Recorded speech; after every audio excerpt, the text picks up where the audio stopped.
The gentle hum of the observation deck's life support systems was the only sound accompanying Captain Area Chen as she gazed out at the vast expanse of stars. The Earth hung like a blue marble in the distance, a reminder of how far humanity had come and how much further they had yet to go. Aria's dark eyes, flecked with gold, reflected the twinkling lights of distant suns as she contemplated the weight of her mission. At 35, Aria was the youngest captain ever appointed to lead an interstellar mission. Her meteoric rise through the ranks of the United Earth Space Command had been the subject of much speculation and envy. But none could deny her brilliance, her unwavering determination, or her uncanny ability to think outside the box, qualities that had made her the perfect candidate for humanity's most ambitious venture yet. The doors to the observation deck hissed open, breaking Aria's reverie. Dr. Elias Reeves, the mission's chief scientist, strode in, his weathered face etched with excitement and a hint of apprehension. "Captain," he said, slightly out of breath, "you need to see this." Aria turned, raising an eyebrow. "What is it, Elias?" The older man thrust a tablet into her hands, his fingers trembling slightly.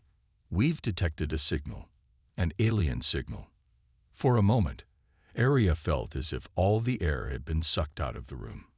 She looked down at the tablet, her eyes widening as she took in the data scrolling across the screen. The signal was unlike anything they had ever encountered before. A complex, repeating pattern that defied natural explanation. "How long?" she asked, her voice barely above a whisper.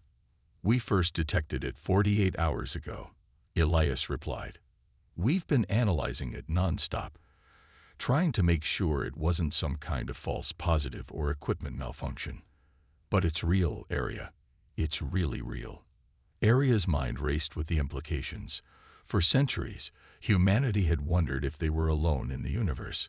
They had sent out probes, built massive radio telescopes, and scanned the skies for any sign of intelligent life. And now, just as they were on the cusp of launching their first true interstellar mission, the answer had come to them. "Where's it coming from?"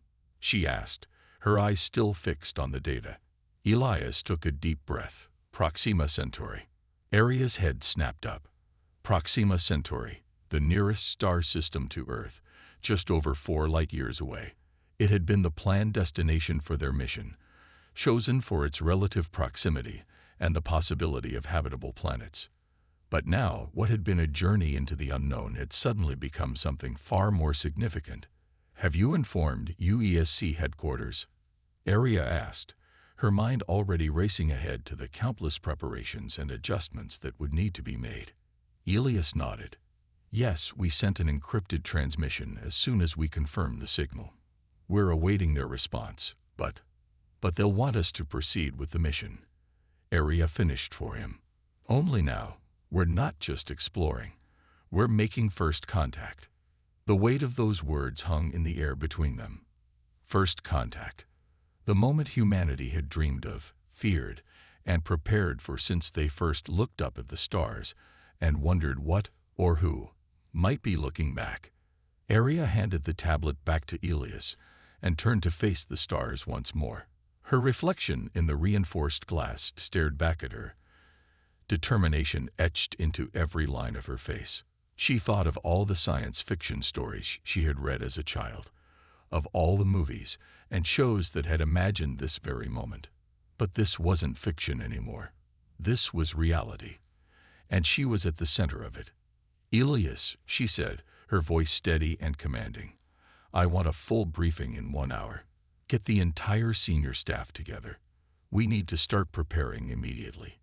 "Yes, Captain," Elias replied, a hint of pride in his voice. He turned to leave but paused at the door. "Aria, we're really doing this, aren't we? We're going to meet aliens." Aria allowed herself a small smile. "Yes, Elias. We're going to meet aliens, and we're going to show them exactly what humanity is capable of." As the doors closed behind Elias, Aria took a deep breath, centering herself. The next few months would be a whirlwind of activity, retrofitting their ship for potential first contact scenarios. updating mission protocols, intensifying training regimens. But right now, in this moment, she allowed herself to feel the full weight of what was about to happen.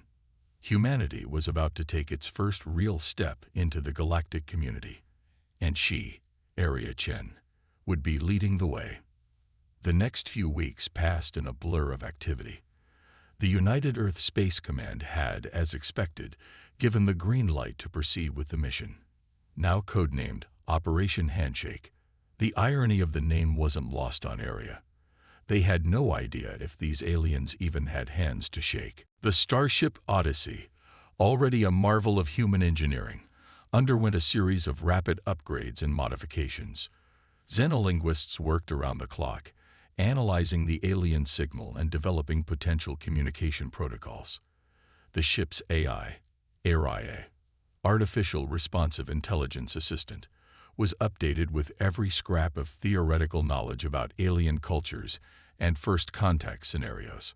As the launch date approached, Area found herself spending more and more time in the ship's holographic simulation chamber.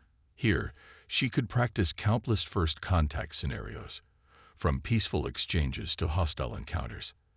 The simulations were based on the best guesses of Earth's brightest minds, but Area knew that reality could be far stranger than anything they could imagine. On the eve of the launch, Area stood before her crew in the Odyssey's main auditorium.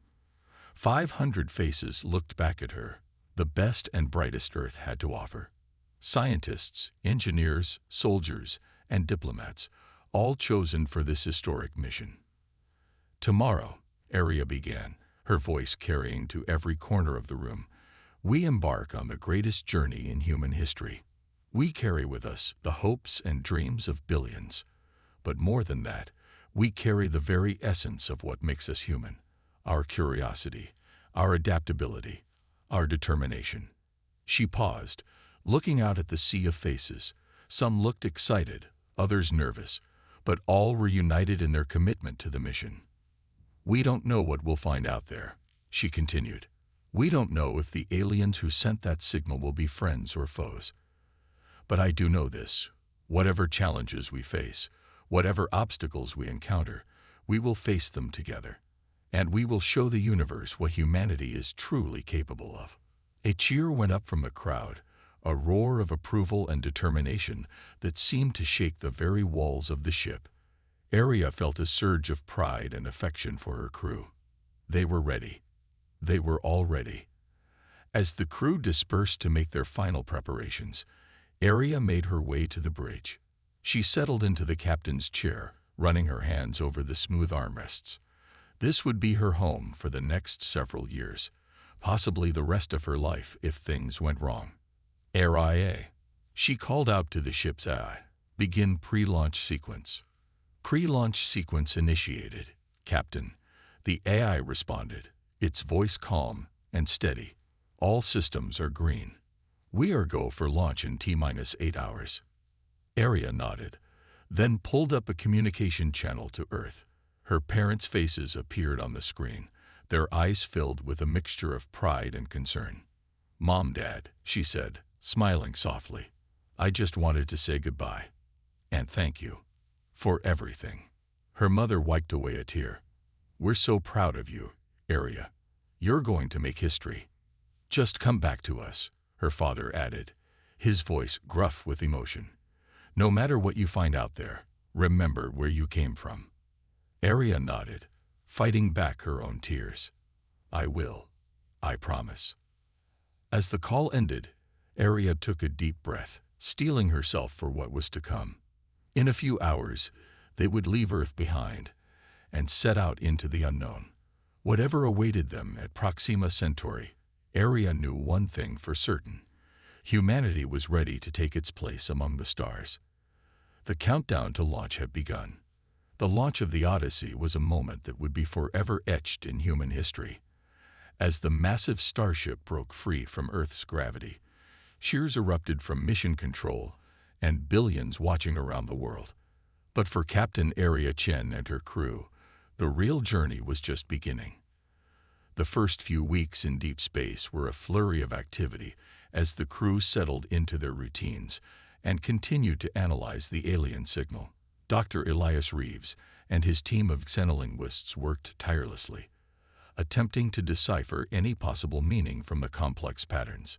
It's like trying to solve a puzzle without knowing what the picture is supposed to be, Elias explained during one of their daily briefings.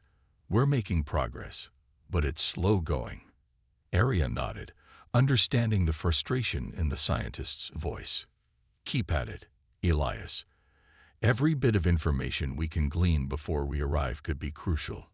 As the Odyssey pushed further into the void between stars, the crew faced their first major challenge. 3 months into the journey, the ship's advanced propulsion system began to show signs of strain. Chief Engineer Zara Okoye, a brilliant Nigerian woman with a knack for unconventional solutions, brought the problem to Arya's attention. The quantum flux drive is experiencing microfractures, she explained, her brow furrowed with concern. If we don't address it soon, we could be looking at a complete system failure. Arya felt a chill run down her spine. A failure of the quantum flux drive would leave them stranded in the vast emptiness between stars, with no hope of rescue. What are our options, Zara? The engineer's eyes lit up with the spark of an idea. Well, Captain, I have a theory. If we can recalibrate the drive's quantum matrix using principles from string theory, we might be able to not only repair the microfractures, but potentially increase our overall efficiency. It was a risky plan, one that would require taking the drive offline for several hours, leaving the ship vulnerable. But the alternative was even riskier. Arya made her decision. Do it. The next day, as Zara and her team worked on the drive, the tension on the bridge was palpable. Arya paced back and forth, her eyes darting between the various monitoring stations. Hours ticked by with agonizing slowness. Finally, Zora's voice crackled over the comm. Captain, we're ready to bring the drive back online. Arya took a deep breath. Proceed, Chief. For a moment, nothing happened. Then, with a low hum that quickly built to a powerful thrum, the quantum flux drive roared back to life. Cheers erupted on the bridge as the ship's systems reported a 15% increase in efficiency. Arya allowed herself a small smile. It was moments like these that reminded her of humanity's greatest strength, the ability to innovate and adapt in the face of adversity. As the journey continued, the crew settled into a rhythm of work and preparation. Regular drills were conducted to prepare for various first contact scenarios, while the ship's vast hydroponics bay ensured a steady supply of fresh food. 6 months into their journey, as they passed the halfway point to Proxima Centauri, the Odyssey encountered something unexpected.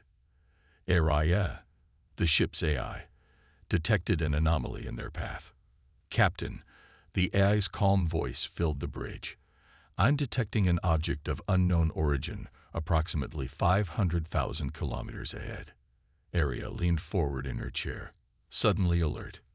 Can you give me more details, Arya? The object appears to be artificial in nature, approximately 10 meters in length. Its composition is unlike any known human-made materials. A hush fell over the bridge as the implications sank in. They were still light years from Proxima Centauri, yet here was clear evidence of alien technology. Slow our approach, Arya ordered. Prepare a probe for launch. Let's get a closer look at this thing. As the Odyssey drew nearer to the mysterious object, tension on the ship reached a fever pitch. The probe's cameras revealed a sleek, silver construct that seemed to shimmer and shift as they watched. Dr. Reeves, who had joined Arya on the bridge, let out a low whistle. It's beautiful, he murmured. But what is it? Before Arya could respond, the alien object suddenly came to life. It emitted a burst of energy that washed over the Odyssey, momentarily disrupting their systems. Status report. Arya called out, gripping the arms of her chair. All systems returning to normal, Captain. Her first officer, Commander Jack Harper, reported. But there's something else. The object, it's changing. On the main view screen, they watched in awe as the alien construct unfolded like a mechanical flower, revealing a pulsing core of energy. Then, without warning, it projected a hologram into the middle of the bridge. The hologram depicted a star system, 3 planets orbiting a red dwarf star, Proxima Centauri. But more than that, it showed structures, cities, ships, clear signs of an advanced civilization. "It's a message," Aria breathed, her eyes wide with wonder. "They're showing us their home." As quickly as it had appeared, the hologram vanished. The alien probe folded back in on itself and, with a flash of light, disappeared. For a long moment, no one on the bridge spoke. They were all too stunned by what they had just witnessed. Finally, Aria found her voice. "Well," she said, a hint of a smile playing at the corners of her mouth, "I think it's safe to say they know we're coming." The encounter with the alien probe changed everything. What had been a journey into the unknown was now a definite meeting with an advanced alien civilization. The crew's training took on a new intensity, and discussions about first contact protocols became more frequent and heated. Aria spent long hours in her quarters, poring over the data from the probe encounter. The aliens, whoever they were, had clearly been studying humanity for some time. They knew exactly where to place their probe to intercept the Odyssey. But why? Were they extending a welcome or issuing a warning? As they entered the final stretch of their journey, Aria called a meeting of her senior staff.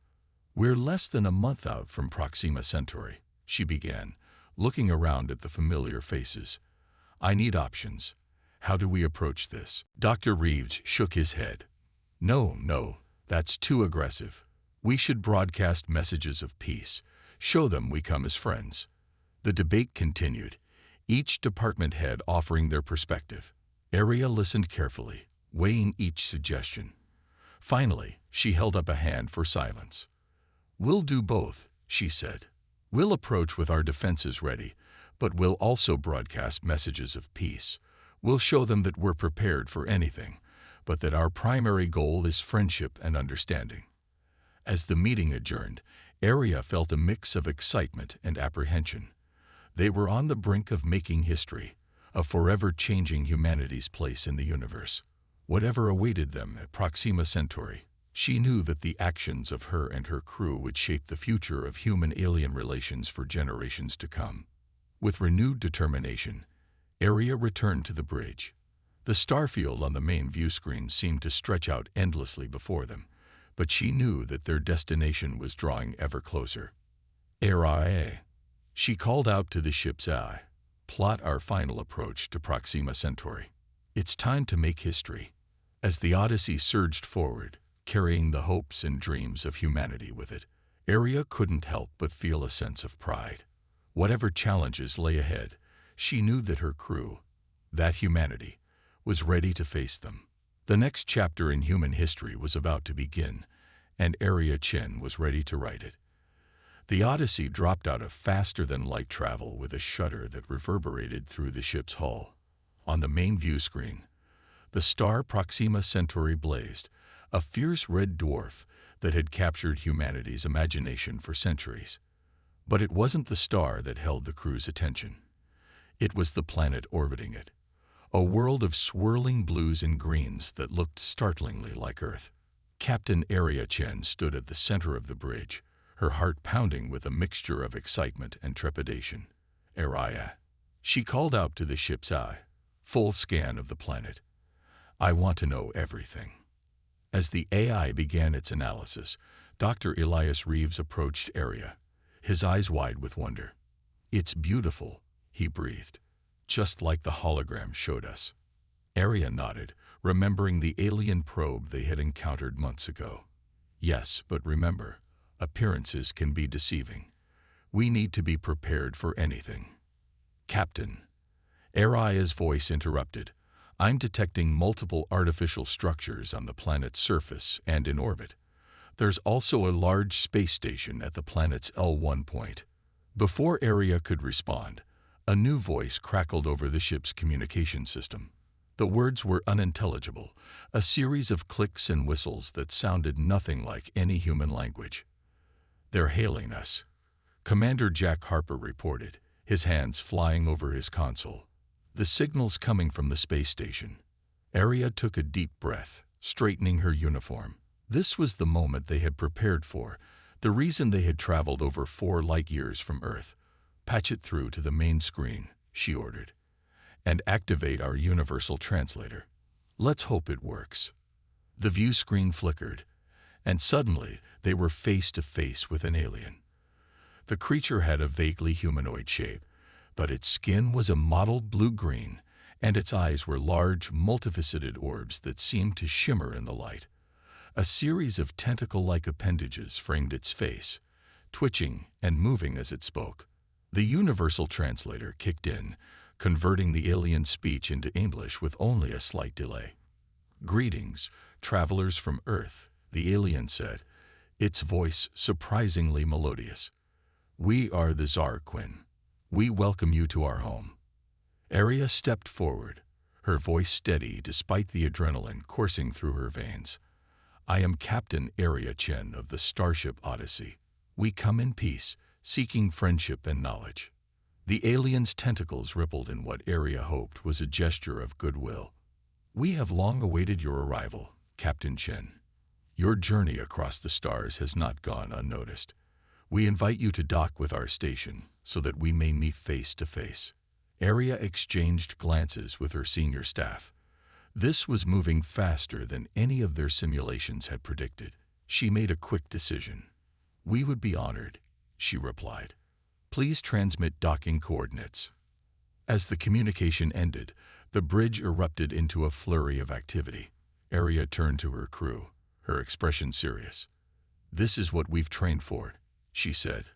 "I want a full security detail ready, but weapons are to remain holstered unless absolutely necessary. Remember, we're here as ambassadors of Earth. Let's make a good first impression." An hour later, Aria led a small delegation through the airlock and onto the alien space station. The interior was a marvel of organic architecture, with corridors that seemed to pulse with life and rooms that adjusted their size and shape to accommodate the occupants.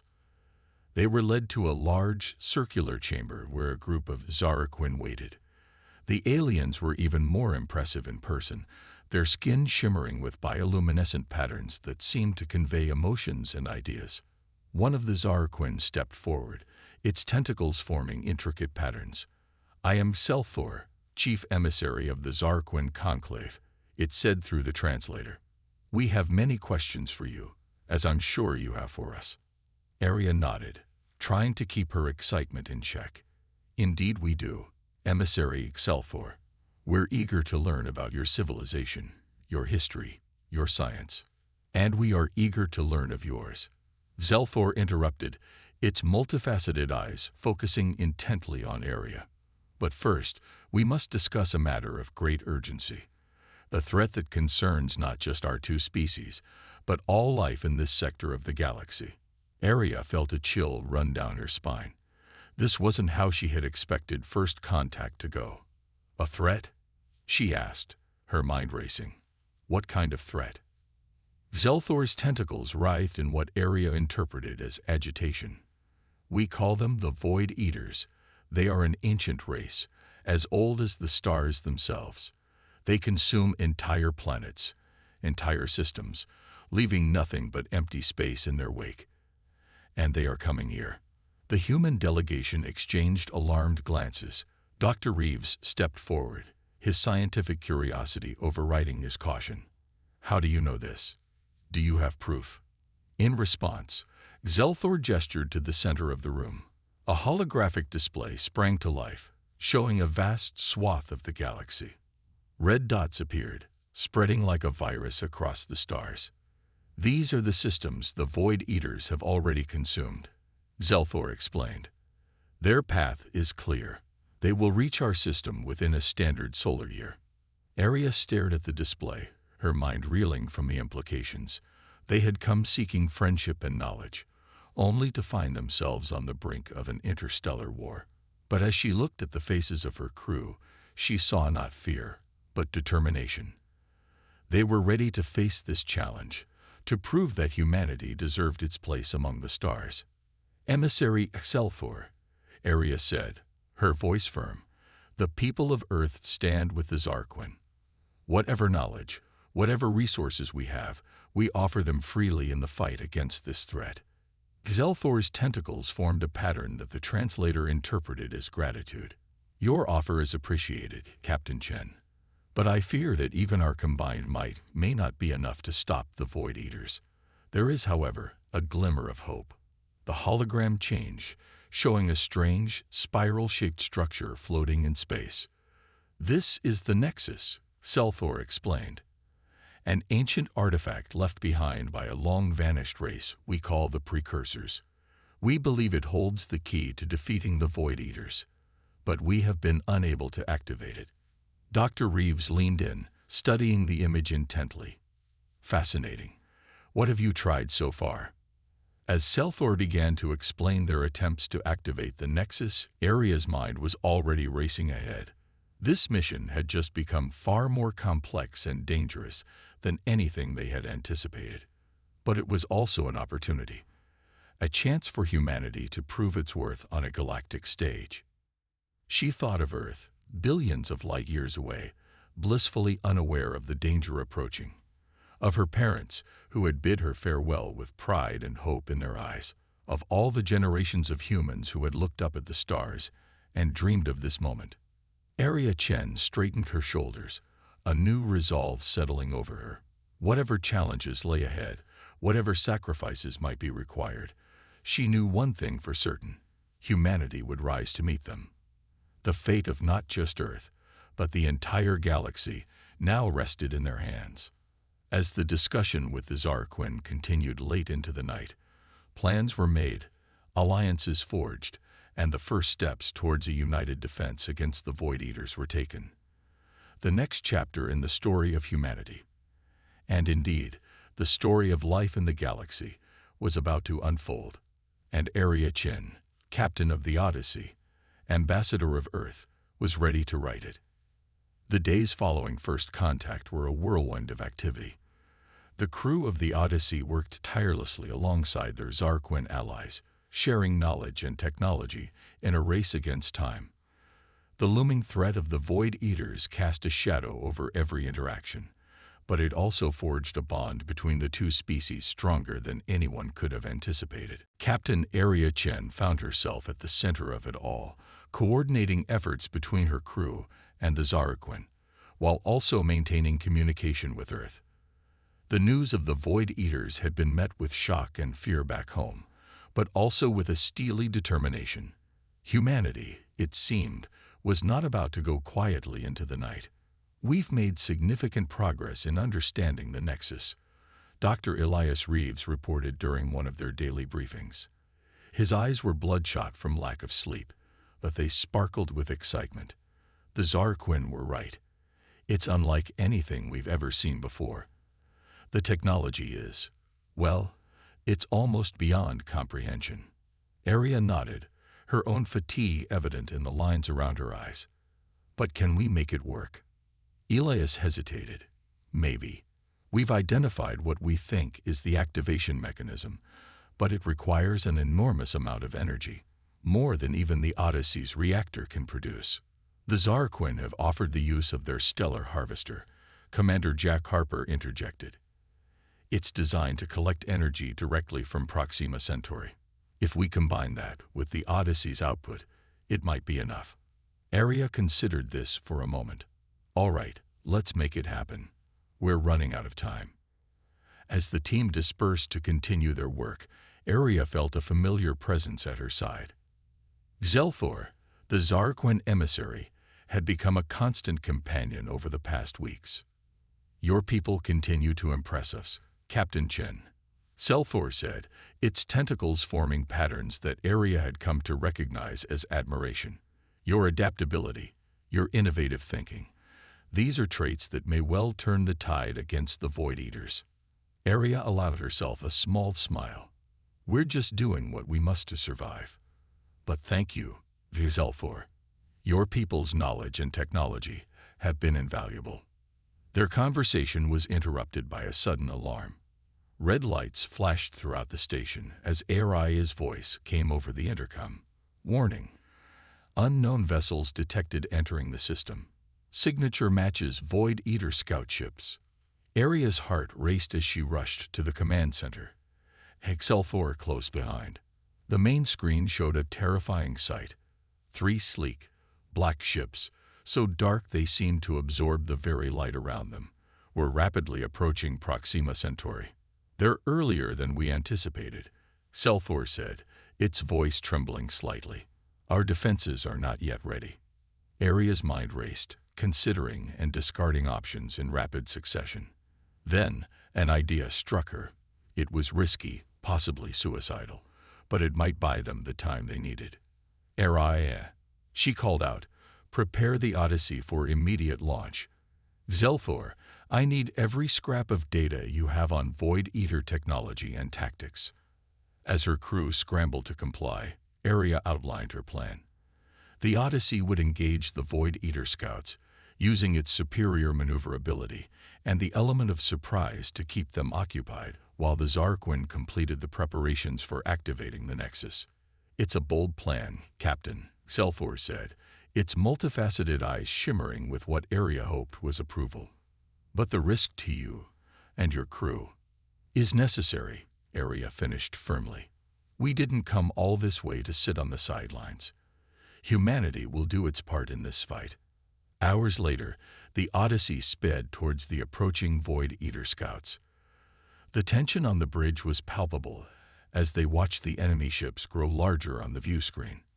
"Remember," Aria said to her crew, her voice steady despite the fear gnawing at her insides, "we're not trying to destroy them. Our job is to distract and delay.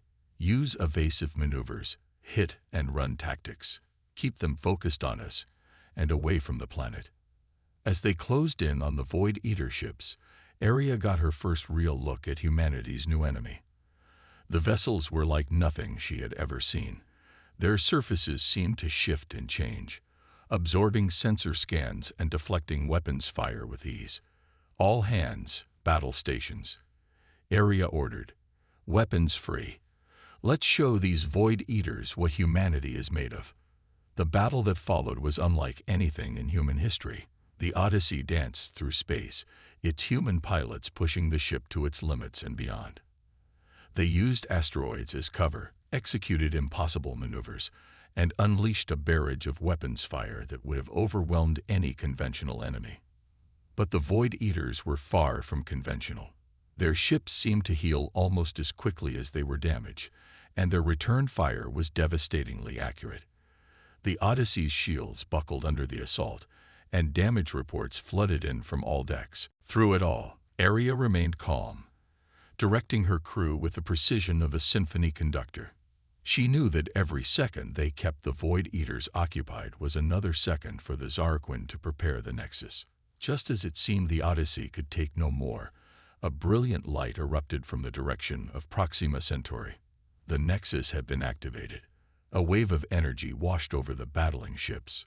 The Void Eater vessels seemed to warp and twist, their very substance torn apart by forces beyond comprehension.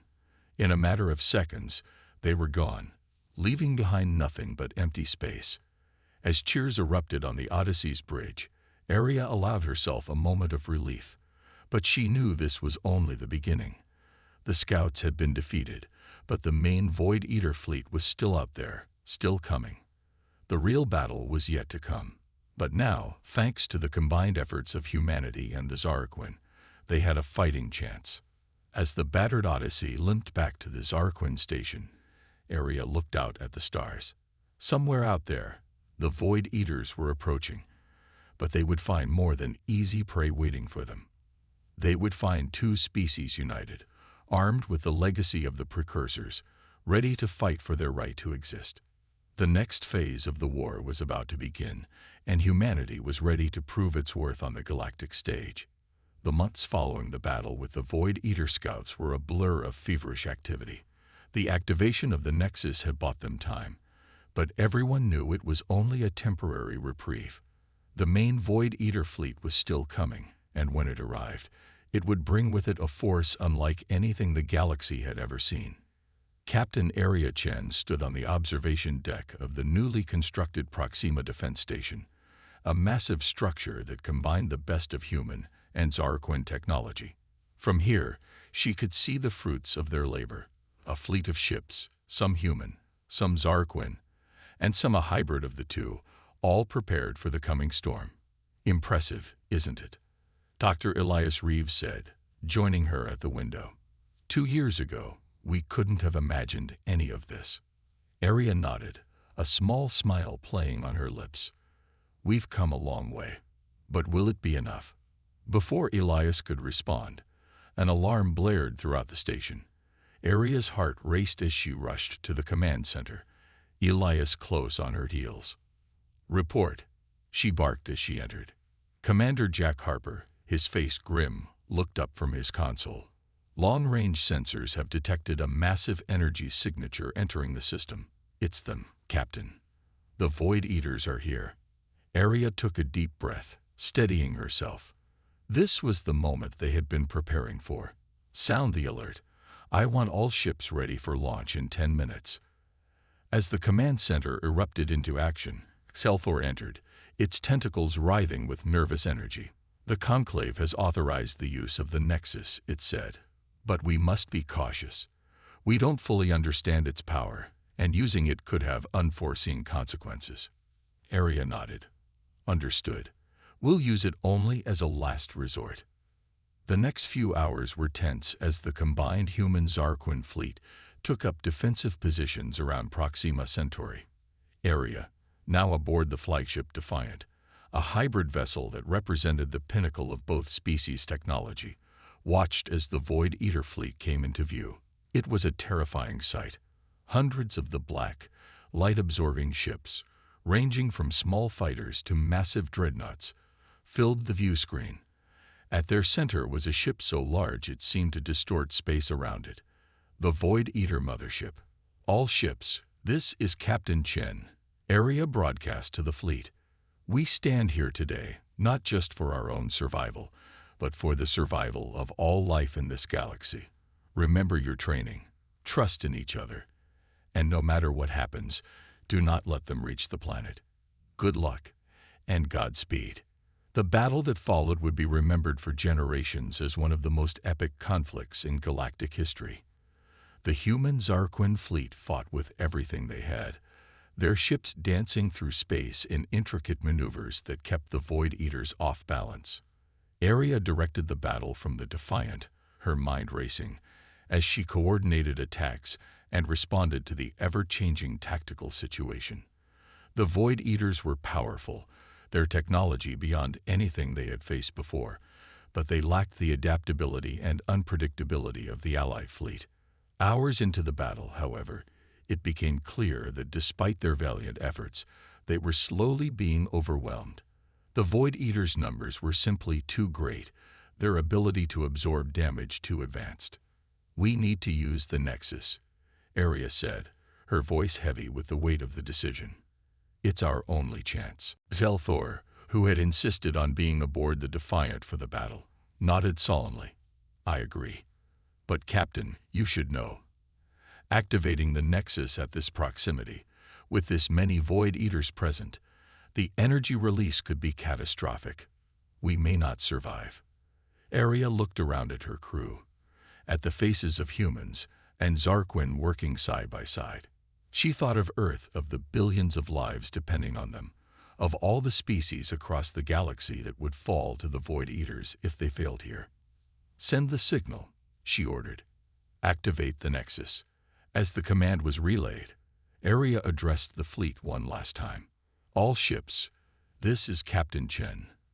Fall back to minimum safe distance. It's been an honor serving with all of you. The Defiant turned, racing towards the Void Eater mothership. Aria's plan was simple but desperate.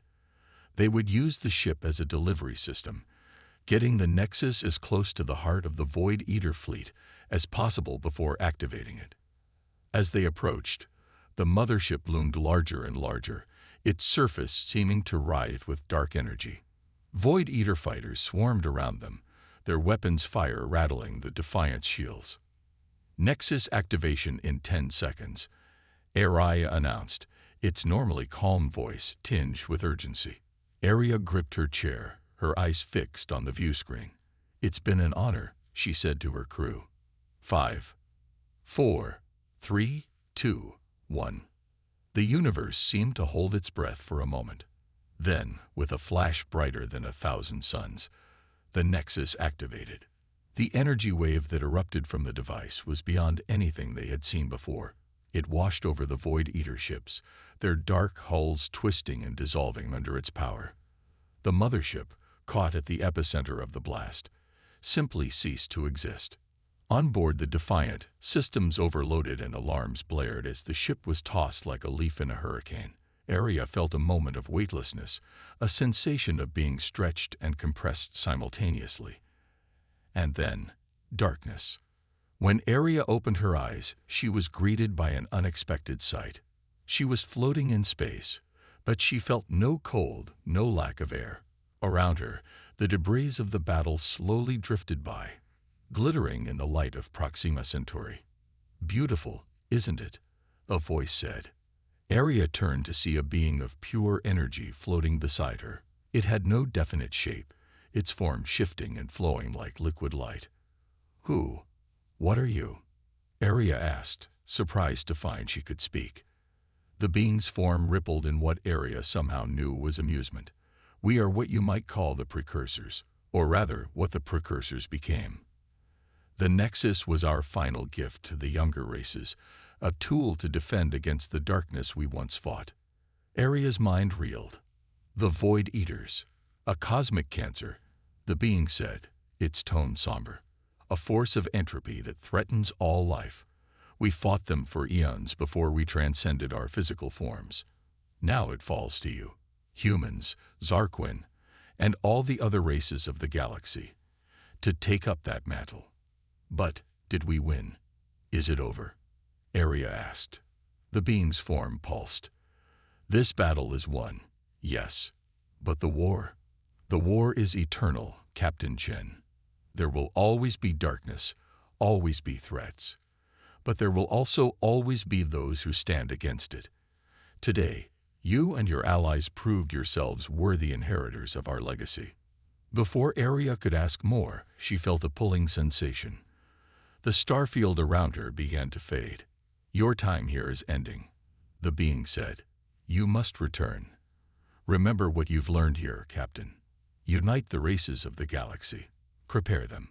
The Void Eaters will return, and when they do, the galaxy must be ready." Arya wanted to ask more, to understand, but the pulling sensation grew stronger. The last thing she saw before consciousness faded was the being's form dispersing into countless points of light, spreading out across the stars. When Arya awoke, she was in the medical bay of the Proxima Defense Station. Dr. Reeves was at her bedside, his face breaking into a relieved smile as she stirred. "Welcome back, Captain," he said. "You gave us quite a scare."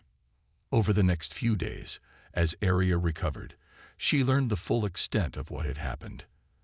The Nexus activation had indeed destroyed the Void Eater fleet, but it had also torn a hole in space-time. The Defiant, along with a handful of other ships, had been thrown clear across the galaxy. It had taken the combined efforts of humanity and the Zarquin to find them and bring them home. In the process, they had encountered new species, forged new alliances, and laid the groundwork for a galactic federation. As Arya stood once again on the observation deck of the station, looking out at the stars, she felt a sense of both accomplishment and trepidation. They had won a great victory, but as the being of light had said, the war was far from over. But this time, they wouldn't face it alone. Humanity had proven itself, had earned its place among the stars. Whatever challenges lay ahead, Arya knew that they would face them together, as part of a united galaxy. As if on cue, a fleet of ships dropped out of faster-than-light travel, vessels of a dozen different designs, representing species from across the galaxy. They had come to discuss the formation of the new galactic alliance, with Earth and Proxima Centauri at its heart. Arya smiled. The next chapter of history was about to be written, and humanity would play a central role in shaping it. The era of isolation was over. The age of unity had begun. And whatever darkness lurked in the depths of space, whatever threats emerged from the cosmic shadows, they would be ready. For in unity, they had found strength. In diversity, they had found resilience. And in the vast expanse of the galaxy, they had found hope. The new era had truly begun.